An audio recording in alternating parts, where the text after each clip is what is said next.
Assalamualaikum. Selamat datang di Kisah Malam Kalian.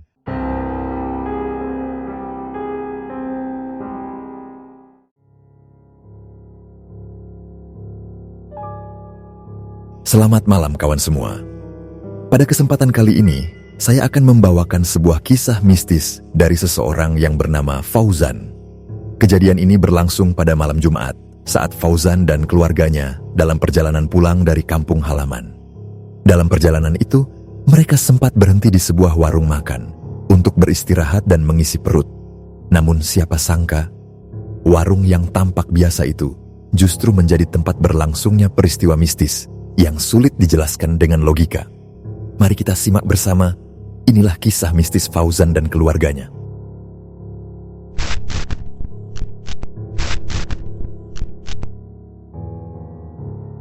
Perkenalkan, namaku Fauzan.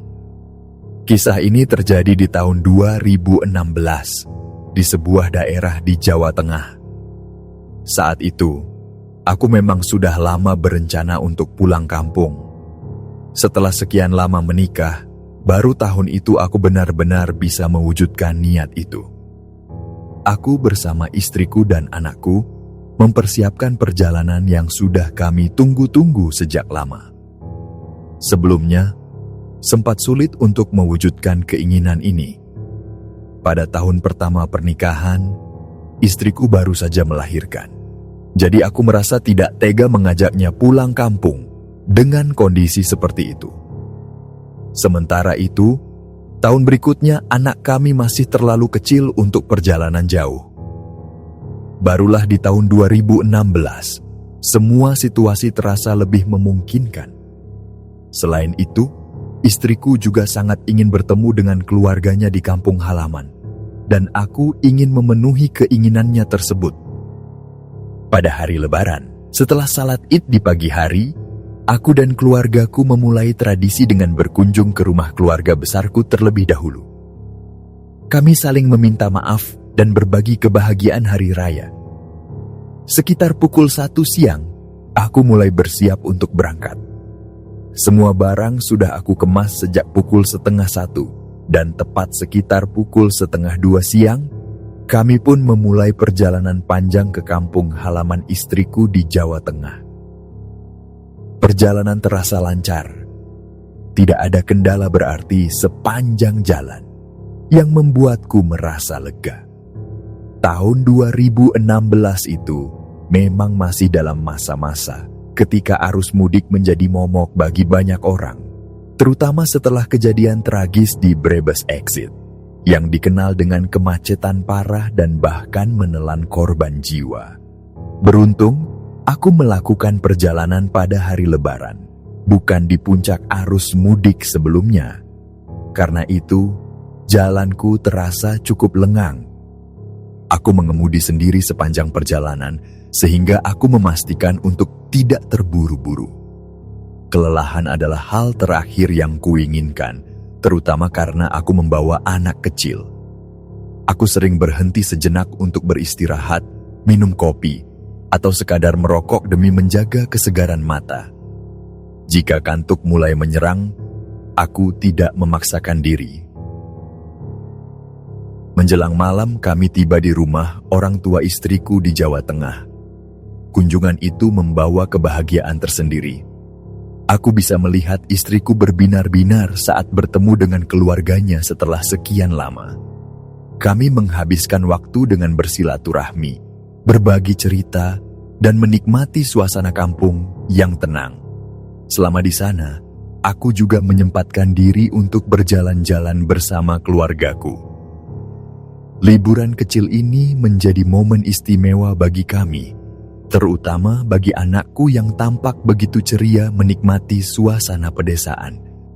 Aku dan keluargaku menghabiskan waktu hampir seminggu di sana. Namun, semua yang indah pasti berakhir. Pada hari Kamis, aku memutuskan untuk kembali ke rumah. Waktu terasa sudah cukup lama, dan tanggung jawab pekerjaan menantiku. Aku tahu bahwa aku butuh waktu untuk beristirahat di rumah sebelum kembali beraktivitas. Kamis pagi itu, aku mulai bersiap. Semua perlengkapan kami kemas dengan hati-hati. Aku meminta doa restu kepada keluarga di sana agar perjalanan kami kembali berjalan lancar. Meski begitu, ada rasa tak nyaman yang sulit kujelaskan. Entah kenapa, ada semacam firasat yang membuatku lebih khusyuk berdoa sebelum berangkat. Namun, aku menepis perasaan itu dan tetap melanjutkan perjalanan. Kami berangkat dari rumah sekitar pukul 3:30 sore. Jalanan relatif aman, meski aku tetap waspada. Aku sudah merencanakan untuk berhenti di waktu maghrib. Benar saja, saat maghrib tiba, kami mencari tempat istirahat. Tempat tersebut cukup ramai dengan pengendara lain yang juga berhenti sejenak. Aku memanfaatkan waktu untuk menghilangkan rasa kantuk. Seperti biasa, aku merokok dan menikmati secangkir kopi hangat. Sementara itu, istriku menyiapkan susu untuk anak kami. Setelah merasa cukup beristirahat, sekitar pukul 8:30 malam, kami melanjutkan perjalanan. Dengan hati-hati, aku kembali menyusuri jalanan malam, berharap perjalanan ini akan terus berjalan lancar hingga tiba di rumah. Perjalanan yang terasa panjang itu mungkin memakan waktu hampir 2 jam. Aku sengaja tidak ingin terburu-buru. Bagiku, perjalanan dengan jarak yang cukup jauh ini memerlukan ritme yang santai, terutama karena aku mengemudi sendiri. Penting untuk menjaga kondisi tubuh agar tetap prima, menghindari rasa lelah berlebihan, apalagi kantuk yang bisa berbahaya. Sepanjang jalan, aku mencoba menikmati perjalanan sambil sesekali berhenti untuk beristirahat jika merasa tubuh mulai butuh jeda. Sekitar pukul 11 malam, aku memutuskan untuk berhenti lagi. Pada saat itu, kami masih melintasi jalur Pantura dan belum masuk ke jalan tol menuju Brebes Exit. Dalam perjalanan, aku melihat sebuah rumah makan yang sepertinya cukup besar, dengan area parkir yang luas. Bangunannya terlihat seperti rumah makan lawas dengan gaya khas zaman dulu. Tempat ini cukup menarik perhatianku karena kelihatannya cocok untuk beristirahat sejenak, sekaligus mengisi perut yang mulai keroncongan. Namun, saat aku hendak memarkir mobil, istriku tiba-tiba berkata, "Jangan di sini berhentinya ya." Suaranya terdengar seperti ragu, seolah ada sesuatu yang membuatnya kurang nyaman. Aku menjawab dengan ringan, "Tapi aku udah lapar nih." Memang saat itu, perutku sudah tidak bisa diajak kompromi lagi. Selain itu, anak kami juga mulai rewel, meminta dibuatkan susu. Sebelum turun dari mobil, aku segera membuatkan susu untuk anakku. Prosesnya sederhana saja, seperti biasa. Aku menuangkan air panas dari termos ke botol, lalu menggoyang-goyangkannya untuk mencampur susu bubuk hingga larut. Namun, tanpa sengaja, saat menuangkan air panas, sebagian kecil air itu tumpah begitu saja ke tanah. Aku tidak terlalu memikirkan hal itu karena menganggapnya sepele. Setelah urusan susu selesai, kami pun masuk ke rumah makan. Aku memilih meja yang posisinya berhadapan langsung dengan jendela. Jendela tersebut bukanlah jendela modern yang terbuat dari kaca, melainkan lebih mirip dengan bilik bambu yang dilengkapi tirai putih.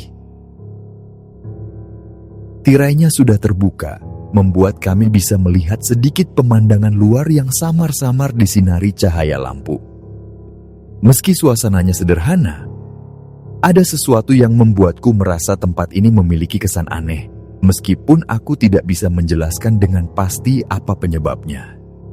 Yang lebih membuatku heran adalah pelayan di rumah makan itu.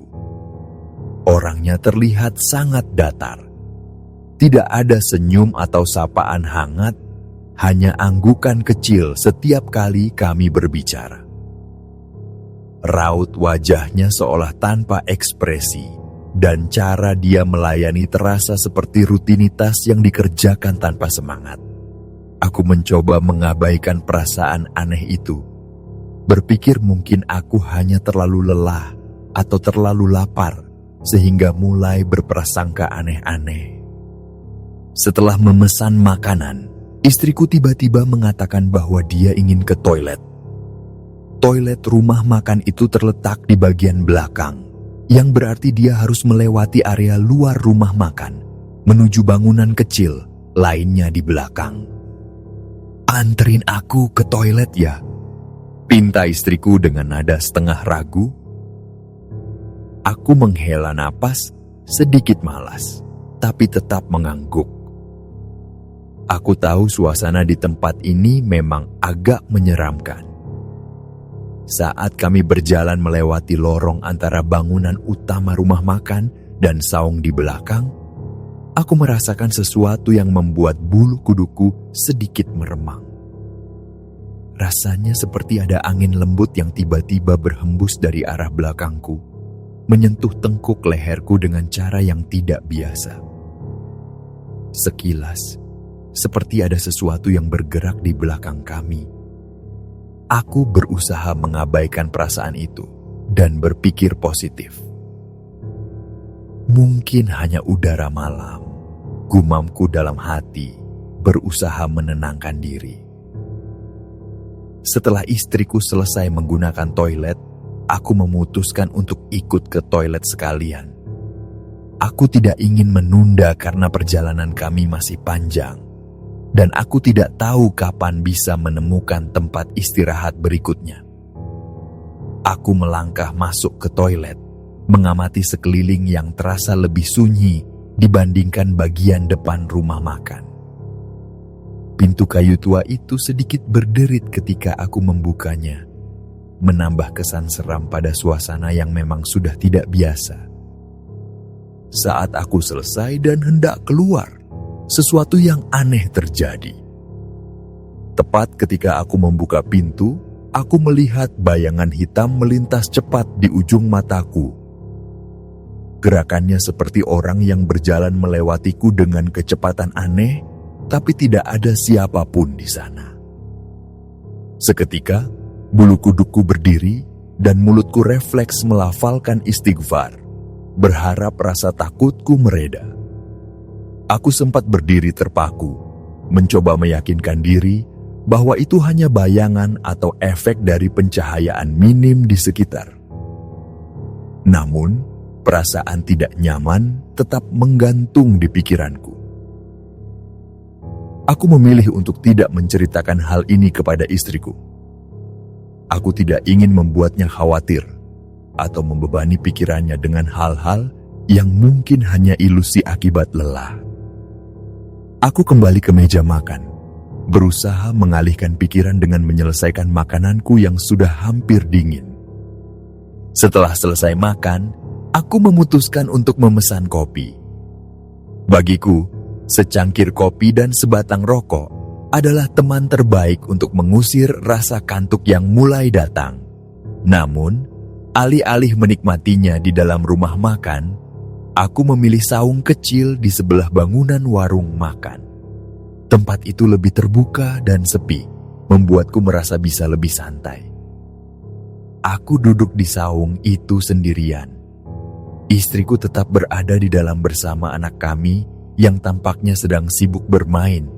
Sementara itu aku menghisap rokokku perlahan, membiarkan asapnya menyatu dengan udara malam yang terasa dingin. Namun, ada sesuatu di belakangku yang membuatku merasa aneh. Angin malam memang berhembus, tapi kali ini terasa berbeda. Hembusannya seperti terlalu terarah, seolah ada yang dengan sengaja meniupkan udara tepat ke tengkukku. Aku mencoba mengabaikannya, menganggap itu hanya pikiran berlebihan. Setelah kopi dan rokok habis, kami memutuskan untuk melanjutkan perjalanan. Barang-barang sudah dipastikan lengkap dan mobil kembali melaju. Namun tak lama setelah meninggalkan tempat itu, aku merasakan sesuatu yang ganjil. Mobil yang awalnya melaju ringan, kini terasa lebih berat. Rasanya seperti membawa beban tambahan yang membuat mesin bekerja lebih keras. Aku mencoba untuk tetap tenang, meskipun pikiran-pikiran buruk mulai bermunculan. Aku memutuskan untuk menepi dan memeriksa kendaraan. Kewaspadaan menjadi prioritas, terutama karena aku membawa keluarga. Aku keluar dari mobil dan memeriksa ban, khawatir kalau ada yang bocor atau kurang angin. Namun, setelah diperiksa, semuanya baik-baik saja. Tidak ada masalah yang terlihat. Aku bahkan sempat memeriksa barang-barang bawaan kami, mengira mungkin oleh-oleh dari kampung yang menyebabkan beban tambahan. Tetapi, barang-barang itu sama seperti sebelumnya. Tidak ada yang berubah. Aku kembali ke mobil dan melanjutkan perjalanan sambil melafalkan doa untuk keselamatan kami. Namun, tak lama kemudian, istriku menyentuh lenganku dengan lembut dan berkata, "Tas susu ketinggalan." Aku menghela napas panjang, merasa sedikit kesal karena harus kembali lagi ke rumah makan tadi. Untungnya, kami baru berjalan sekitar 200 atau 300 meter, sehingga jaraknya tidak terlalu jauh. Aku segera memutar balik, mencoba tidak terlalu memikirkan hal-hal aneh yang sempat terjadi sebelumnya. Namun, ketika kami sampai di rumah makan itu lagi, aku merasakan sesuatu yang sangat tidak masuk akal.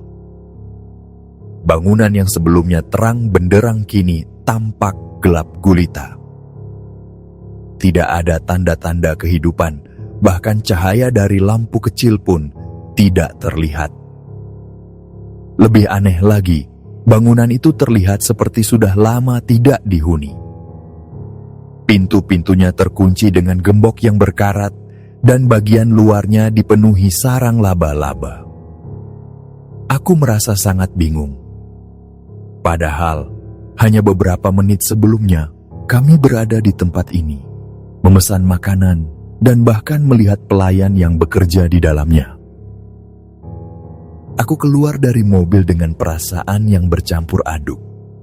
Namun, yang membuatku lebih terkejut adalah ketika aku melihat tas susu anak kami tergeletak di saung kecil di samping bangunan itu. Tas itu tampak tidak tersentuh, persis seperti yang kami tinggalkan. Namun, bagaimana mungkin tas itu bisa berada di sana? Istriku tidak pernah menuju saung itu, dan aku yakin tas itu ada di meja tempat kami makan. Dan juga, aku duduk di saung kecil itu hanya ditemani secangkir kopi dan sebatang rokok yang hampir habis. Pikiran masih mencoba mencerna suasana aneh yang sempat terasa sejak kami tiba di tempat ini. Dengan perasaan heran, aku memanggil istriku untuk memastikan. Ketika aku bertanya, dia menjelaskan bahwa terakhir kali tas itu diletakkan di dalam rumah makan, di dekat meja tempat kami makan. Fakta bahwa tas tersebut berpindah ke saung membuatku merasa semakin tidak nyaman. Meski suasana di sekitar sudah terasa menyeramkan, aku memutuskan untuk memberanikan diri mengambil tas itu. Tidak ada tas lain di saung, jadi aku yakin tas tersebut memang milik kami. Perlahan aku melangkah, menyadari betapa sunyinya tempat itu sekarang. Setelah mengambil tas, aku segera kembali ke mobil. Kami melanjutkan perjalanan dengan perasaan yang masih diliputi tanda tanya. Aneh rasanya, tetapi aku memilih untuk tidak terlalu memikirkan kejadian tadi. Aku mencoba mengalihkan perhatian dengan memutar musik di dalam mobil, berharap suasana menjadi lebih santai. Namun, perasaan berat pada kendaraan tetap ada, seolah-olah ada beban yang tak terlihat menyertai kami. Aku terus berdoa dalam hati, memohon keselamatan untuk perjalanan ini. Perjalanan yang terasa panjang akhirnya membawa kami tiba di rumah menjelang sore. Matahari mulai condong ke barat, menciptakan bayangan panjang di jalanan. Selama di mobil, aku menyadari bahwa istriku tampak lebih pendiam dari biasanya. Matanya sering terfokus keluar jendela, dan wajahnya menunjukkan ketegangan yang sulit disembunyikan. Aku tidak ingin mendesaknya untuk bercerita saat itu, khawatir dia akan semakin tertekan. Barulah setelah kami sampai di rumah, istriku membuka cerita. Dengan nada pelan, dia menjelaskan bahwa selama perjalanan pulang, setiap kali dia melihat ke belakang melalui kaca mobil, dia selalu melihat sosok perempuan. Perempuan itu mengenakan kain selendang seperti orang yang hendak mencuci pakaian. Sosoknya tampak berjalan mengikuti mobil, namun dengan kecepatan yang tidak wajar, seperti melayang. Bahkan, ketika mobil melaju lebih kencang, perempuan itu tetap terlihat seolah-olah tak terpengaruh oleh kecepatan kendaraan. Di sisi lain, di sebelah kiri mobil, istriku juga sempat melihat sosok yang berbeda. Kali ini, bayangannya lebih menyerupai seorang lelaki tua yang mengenakan pakaian serba hitam. Sosoknya tinggi dan besar, jauh lebih besar dari orang pada umumnya. Namun, berbeda dengan perempuan yang terus mengikuti mobil, lelaki tua itu hanya muncul sesekali, seperti sengaja memperlihatkan dirinya sebelum menghilang kembali ke dalam gelap. Aku mendengarkan cerita itu dengan serius, mencoba mencerna apa yang sebenarnya terjadi. Istriku mengaku tidak berani menceritakan semuanya di perjalanan, karena khawatir aku akan kehilangan fokus saat mengemudi. Aku hanya mengangguk pelan, memahami alasannya, meskipun pikiran ini tetap dipenuhi pertanyaan dan kecemasan. Malam itu, setelah salat Isya, kami memutuskan untuk beristirahat. Seperti biasa, aku tidur di pojok tempat tidur menghadap tembok. Anakku berada di tengah dan istriku di sisi lain. Suasana malam itu terasa lebih sunyi dari biasanya. Mungkin karena kejadian di perjalanan, aku menjadi lebih peka terhadap suara-suara kecil di sekitar rumah. Sekitar tengah malam saat aku mulai terlelap, istriku membangunkanku dengan sentuhan pelan. Dia berkata bahwa dia merasa ada sesuatu yang meniup tubuhnya, seperti angin dingin yang aneh. Dalam keadaan setengah mengantuk, aku mencoba menenangkannya, menyuruhnya untuk tidur kembali dan tidak terlalu memikirkan hal itu. Namun, belum lama aku kembali memejamkan mata. Istriku membangunkanku lagi. Kali ini dia tampak lebih gelisah, mengatakan bahwa hembusan itu kembali terasa, bahkan lebih jelas. Aku tahu dia benar-benar terganggu, jadi aku memutuskan untuk bertukar tempat dengannya. Aku pindah ke sisi tempat tidur di mana istriku sebelumnya tidur, berharap aku bisa memastikan apa yang sebenarnya terjadi. Setelah berpindah tempat tidur dengan istriku, aku berharap situasi akan membaik. Namun, tidak butuh waktu lama bagiku untuk merasakan hal yang sama seperti yang dirasakan istriku sebelumnya. Hembusan udara dingin itu kembali terasa, seperti ada seseorang yang sengaja meniup tubuhku. Rasanya begitu nyata, membuat bulu kuduku berdiri seketika. Aku mencoba untuk tetap tenang, meskipun pikiranku mulai dipenuhi berbagai kemungkinan. Dalam hati aku melafalkan doa, mencoba menenangkan diriku sendiri.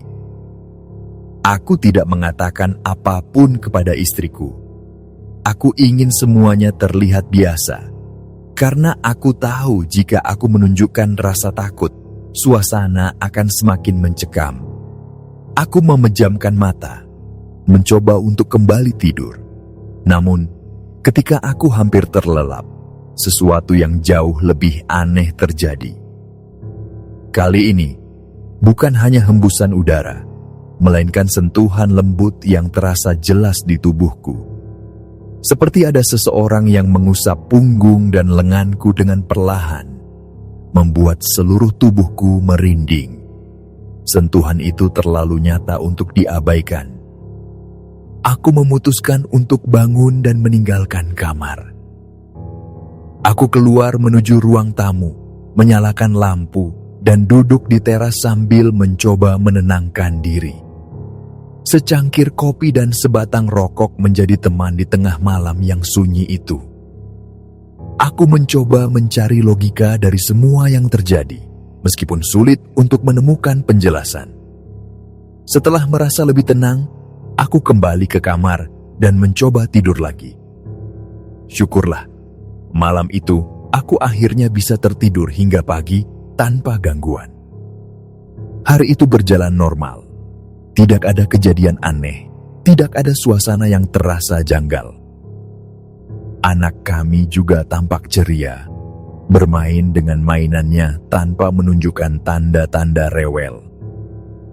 Aku merasa lega, berharap kejadian malam sebelumnya hanyalah sesuatu yang sementara.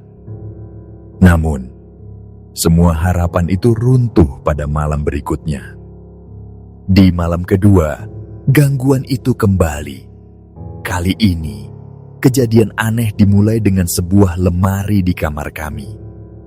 Di atas lemari itu terdapat mainan anak kami, termasuk bola plastik kecil yang biasa ia mainkan. Malam itu, saat anak kami masih terjaga dan bermain seperti biasa, tiba-tiba bola di atas lemari jatuh dengan sendirinya. Suara bola yang jatuh ke lantai cukup keras membuat kami semua menoleh. Aku menatap lemari itu dengan perasaan bercampur aduk. Dalam hati, aku bertanya-tanya apa lagi yang sedang terjadi. Aku mencoba berpikir logis, menganggap mungkin itu hanya karena angin atau posisi bola yang tidak stabil. Namun, angin di dalam kamar itu rasanya tidak masuk akal. Akhirnya, aku membiarkan bola itu tergeletak di lantai, memutuskan untuk tidak mengembalikannya ke atas lemari. Malam itu, kami kembali tidur dengan posisi yang sama seperti sebelumnya. Aku berharap gangguan sebelumnya tidak terulang. Namun, harapan itu pupus saat aku kembali merasakan hembusan udara dingin yang sama. Kali ini, tiupan itu terasa lebih sering, hampir tidak memberi jeda. Aku hanya bisa terjaga dengan mata setengah tertutup, mencoba mengabaikan rasa tidak nyaman itu. Semakin larut malam, semakin sulit bagiku untuk benar-benar terlelap. Aku hanya bisa tidur-tidur ayam, bangun setiap beberapa menit, karena tiupan itu tidak kunjung berhenti. Aku mencoba mengalihkan perhatian dengan bermain ponsel, tetapi rasa kantuk yang datang bergantian dengan rasa takut membuat malam itu terasa begitu panjang. Aku baru bisa benar-benar tertidur saat menjelang pagi, ketika tubuhku sudah terlalu lelah untuk melawan kantuk. Malam ketiga tiba, dan aku mulai bertanya-tanya apakah gangguan ini akan berlanjut atau tidak. Aku mencoba menguatkan hati, bersiap untuk menghadapi apapun yang mungkin terjadi. Namun, malam itu ternyata tidak jauh berbeda. Hembusan udara itu kembali, membuatku semakin yakin bahwa ada sesuatu yang tidak kasat mata di sekitar kami. Hal yang paling membuatku khawatir sebenarnya adalah anakku. Aku takut jika gangguan ini sampai mempengaruhi dirinya. Sejauh ini, anakku tampak baik-baik saja, tidak rewel atau menunjukkan ketakutan. Namun, sebagai seorang ayah, aku tidak bisa menahan rasa khawatir yang terus menggelayuti pikiranku. Malam ketiga itu, suasana terasa lebih mencekam dari sebelumnya. Aku sudah mencoba untuk tidak memikirkan gangguan-gangguan aneh yang terjadi pada malam-malam sebelumnya. Anak kami, syukurlah, tetap anteng dan tidak rewel, seolah tidak terpengaruh oleh apapun yang sedang terjadi. Namun, ketenangan itu tidak sepenuhnya membantuku melupakan perasaan ganjil yang terus menyelimuti kamar kami. Tepat ketika aku mulai merasa kantuk, sebuah kejadian membuatku tersentak. Ada suara tepukan keras di punggungku, seperti seseorang menepuk dengan sengaja. Suaranya begitu nyata dan sensasinya terasa jelas di kulitku. Aku langsung bangun dan memandang ke sekeliling kamar yang gelap. Tidak ada siapa-siapa di sana, hanya kegelapan yang tampak semakin pekat. Aku menarik napas panjang, berusaha menenangkan diri sambil melafalkan doa. Rasa takut yang menjalari tubuhku sulit untuk diabaikan, tetapi aku tetap mencoba berpikir logis. Aku memutuskan untuk mengalihkan perhatian dengan bermain ponsel. Cahaya dari layar menjadi satu-satunya sumber penerangan di kamar, dan itu cukup membuatku merasa sedikit lebih tenang. Meski begitu, rasa dingin yang aneh masih terasa, dan sesekali hembusan udara yang tidak wajar menyentuh wajahku. Misammo, aku berusaha meyakinkan diriku bahwa itu mungkin hanya angin malam atau efek dari ventilasi. Namun, pikiran itu tidak sepenuhnya menenangkan. Aku hanya bisa menunggu pagi datang, karena entah kenapa gangguan ini selalu hilang saat matahari mulai terbit. Keesokan harinya, suasana rumah kembali normal. Pagi itu cerah dan kegiatan kami berjalan seperti biasa. Aku mulai berpikir bahwa mungkin malam sebelumnya adalah puncak dari semua gangguan yang kami alami. Namun, perasaan itu berubah ketika kakekku datang berkunjung di siang hari. Kakekku masih tinggal di rumah lain yang tidak jauh dari kami.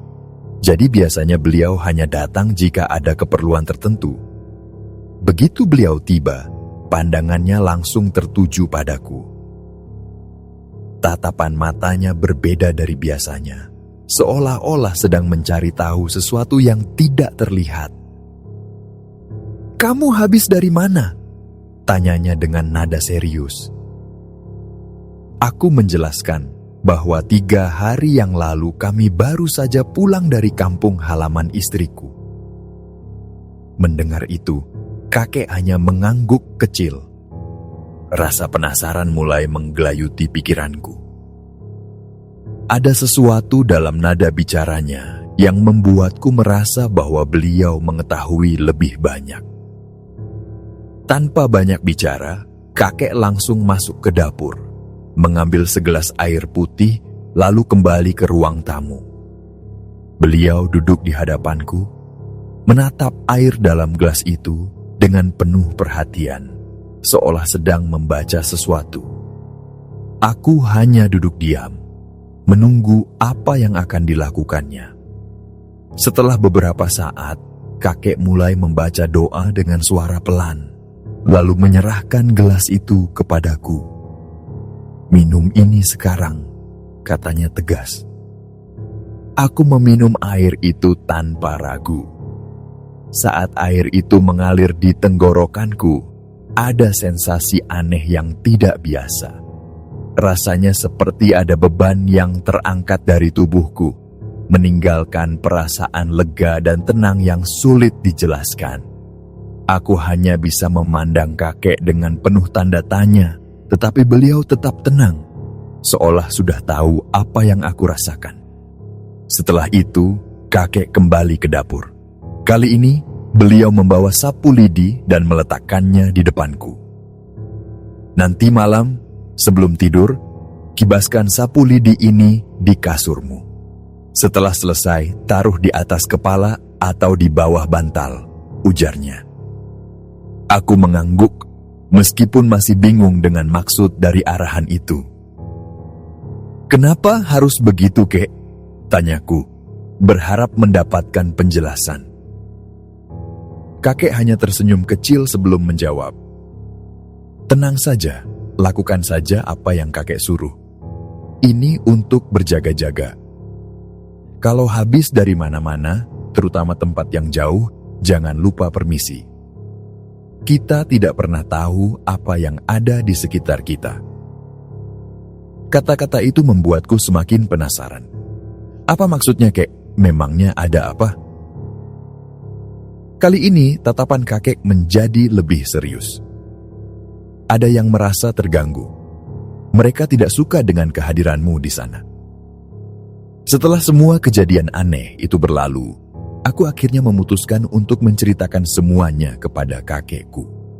Aku menceritakan pengalaman yang kualami selama perjalanan pulang kampung, terutama kejadian saat kami berhenti di sebuah rumah makan yang terasa aneh. Aku menggambarkan suasana saat itu, dari pelayan yang dingin hingga kejadian-kejadian ganjil yang muncul setelah kami meninggalkan tempat itu. Kakek mendengarkan ceritaku dengan raut wajah tenang, tetapi matanya menunjukkan bahwa dia memahami sesuatu yang lebih dalam dari apa yang aku ceritakan. "Dia memang biasa di pohon itu, yang di belakang saung rumah makan itu," ujar kakek dengan nada yang terdengar santai, seolah hal itu bukan sesuatu yang mengejutkan baginya. Aku terdiam sejenak, mencoba mencerna kata-katanya. "Kakek kok tahu?" tanyaku akhirnya, merasa heran dengan pengetahuan kakek tentang tempat itu. Kakek hanya menggeleng pelan sambil tersenyum tipis. "Ya sudah, yang penting intinya kalau dari mana-mana itu permisi dulu. Yang seperti itu kan tinggal di tempatnya. Jangan sampai kita bikin mereka merasa terganggu," katanya, lalu melanjutkan, "Ingat, nanti malam lakukan apa yang kakek minta. Kibaskan kasurmu sebelum tidur." Malam itu aku mengikuti semua arahan kakek. Aku mengambil sapu lidi yang telah disiapkannya, lalu mengibas-ngibaskan kasur dengan hati-hati. Saat melakukannya, aku melafalkan doa dalam hati, berharap semuanya akan kembali tenang. Entah mengapa, udara di dalam rumah terasa berbeda. Hawanya lebih ringan, seperti ketika aku pertama kali meminum air yang kakek berikan. Rasanya ada sesuatu yang berubah, meskipun aku tidak sepenuhnya memahami apa yang sebenarnya terjadi. Setelah selesai dengan semua ritual itu, aku berbaring di tempat tidur bersama keluargaku. Sebelum memejamkan mata, aku sempat berdoa agar kami tidak lagi diganggu oleh makhluk-makhluk yang selama ini terus mengusik. Alhamdulillah, malam itu kami semua tidur dengan nyenyak. Tidak ada lagi gangguan seperti hembusan angin dingin, tepukan, atau hal-hal aneh lainnya yang selama ini menghantui kami. Keesokan paginya, kakek datang lagi ke rumah. Beliau datang dengan langkah santai seperti biasa, tetapi langsung menanyakan kabar kami semalam. "Bagaimana tadi malam? Apa ada gangguan lagi?" tanyanya sambil menatapku dengan penuh perhatian. "Alhamdulillah tadi malam aman, Kek," jawabku dengan rasa lega. Aku bersyukur karena akhirnya bisa merasakan tidur yang tenang setelah beberapa malam yang penuh gangguan. Mendengar jawabanku, kakek mengangguk pelan lalu mulai bercerita. Beliau mengatakan bahwa selama ini memang ada sosok tua yang besar dan tinggi di sekitar kami. Sosok itu kemungkinan merasa terganggu oleh kehadiran kami saat mampir di rumah makan itu. Aku teringat cerita istriku tentang sosok tinggi besar yang sesekali muncul di sisi mobil. Dalam hati aku berpikir, ini sesuai dengan yang diceritakan istriku. Namun, aku memilih untuk tidak menyela cerita kakek. Yang menarik, kakek sama sekali tidak menyebut tentang sosok perempuan yang juga sempat dilihat oleh istriku. Aku merasa sedikit aneh, tetapi tidak ingin terlalu memikirkannya. Yang terpenting bagiku adalah semua gangguan itu telah berhenti. Setelah berbincang sejenak, kakek pamit untuk pulang. Sejak hari itu, keadaan di rumah kami kembali normal. Tidak ada lagi hawa dingin yang aneh. Tidak ada lagi suara-suara atau kejadian ganjil. Aku dan keluargaku bisa menjalani hari-hari dengan tenang seperti biasa. Meski semua itu telah berlalu, aku tidak bisa melupakan pengalaman tersebut. Yang paling aku syukuri adalah anakku tetap aman. Sebagai ayah, ketakutanku bukan hanya tentang gangguan itu sendiri, tetapi lebih pada kemungkinan anakku ikut terganggu. Aku merasa lebih lega mengetahui bahwa gangguan itu hanya menimpa diriku. Walaupun aku merasa takut, aku lebih memilih menanggungnya sendiri daripada harus melihat anakku mengalami hal yang sama. Kini aku benar-benar memahami nasihat kakek. Selalu permisi saat berada ke tempat baru. Kita mungkin tidak bisa melihat mereka, tetapi mereka bisa melihat kita. Ketidaksengajaan atau kelalaian kecil bisa saja mengusik mereka, dan itu bisa berakibat pada hal-hal yang tidak menyenangkan. Jadi, setiap kali aku dan keluargaku pergi ke tempat baru, aku tidak pernah lupa untuk memohon izin, meskipun hanya dalam hati.